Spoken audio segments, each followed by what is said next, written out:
YSR Congress party తన వైఖరి ఏంటో చెప్పేసింది. ఏదైతే కాంగ్రెస్ కూటమి వైపుకి వెళ్తుందంటే భారతీయ జనతా పార్టీలోకి ఎన్డీఏ కూటమిలోకి వెళ్ళలేదు.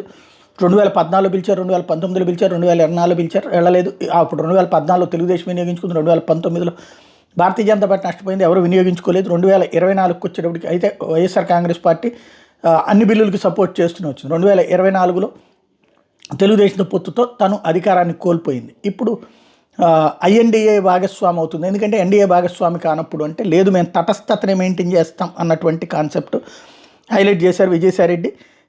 ఎన్డీఏకి దూరంగా ఉంటాం, ఇండియా కూటమికి ఐఎన్డీఏ కూటమికి దూరంగా ఉంటాం, ఏ కూటమిలో చేరే ఆలోచన మాకు లేదు, మాది neutral stand, one nation one election మీద మా పార్టీ అధ్యక్షుడు అభిప్రాయమే చెప్తాం, ప్రాంతీయ పార్టీగా ఏపీ ప్రయోజనాలే మాకు ముఖ్యమంత్రి అని చెప్పారంటే ఏదైతే ఇప్పుడు భారతీయ జనతా పార్టీ ప్రవేశపెట్టినటువంటి వన్ నేషన్ వన్ ఎలక్షన్కి మద్దతు ప్రకటించింది, అలాగని ఎన్డీఏలో లేదు. అలాగనే ఐఎన్డీఏకి వెళ్తారంటే లేదు అని తేల్చి చెప్పారు విజయసాయిరెడ్డి.